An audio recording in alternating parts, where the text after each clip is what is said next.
bring us all on board and for you to understand what the countries are talking about when they say we are collaborative or we are doing PRA and so on, what we are looking for in quality improvement. It will save us all having to look at the framework time and time again. So this will talk basically about, I'll look at the conceptualization of quality. It is a funny concept. We'll look at the key role of performance in quality improvement.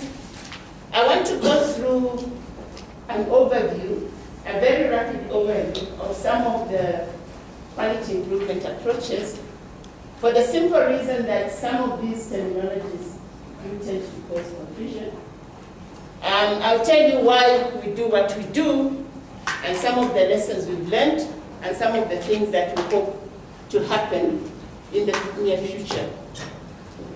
That is the quality of care framework, which the World Bank uses. I think some of you might have come across the developing country priorities. Yes, Adam? You've come across the developing country priorities for the World Bank. And this is the framework that they have presented to most of the East African countries. And I think it's good to be consistent, because if you're not, you tend to cause a lot of confusion.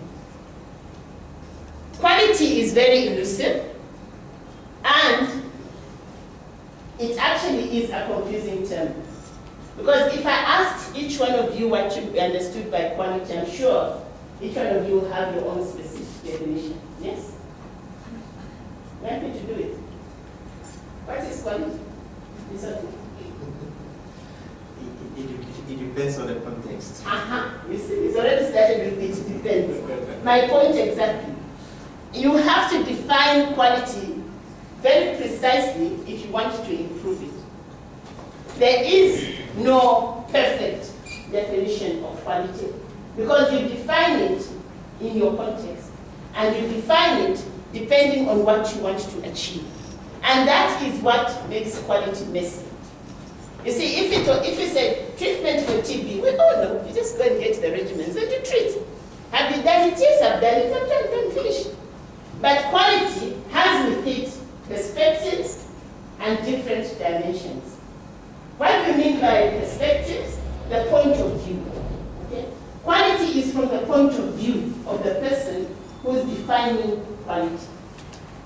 Would you agree with that? Yes. What you call quality, I may not call quality.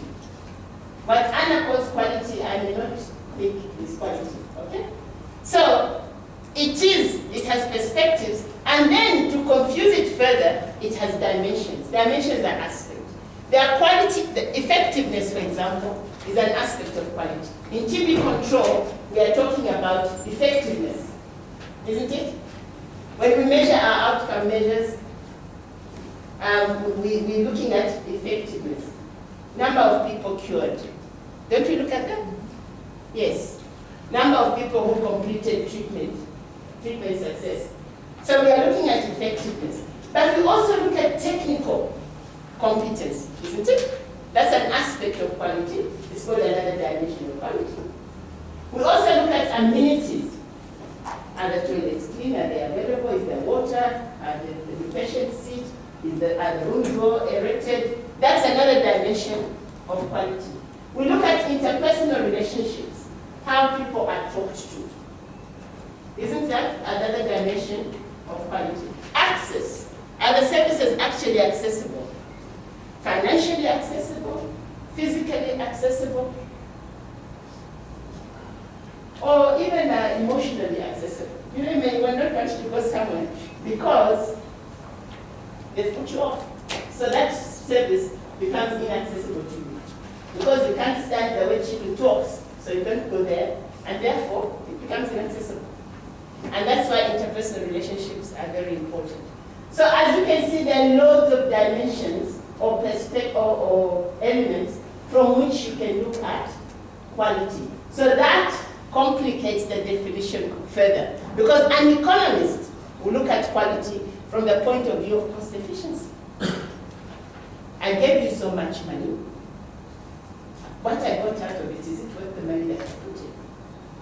What is the value added? That's another dimension of quality as well, okay? I mean, a dimension of quality. So, after quite a lot of research work, and I must say there's quite a lot of background reading to this, this is the framework that the World Bank sells to the to countries. And I like it. On the outer framework, you can see the bigger picture. The political factors, you know, the institutional factors, the social factors, the cultural factors. You will agree that these things do impact on the actual quality a person eventually gets, isn't it? How, for example, do political factors affect quality of the services delivered?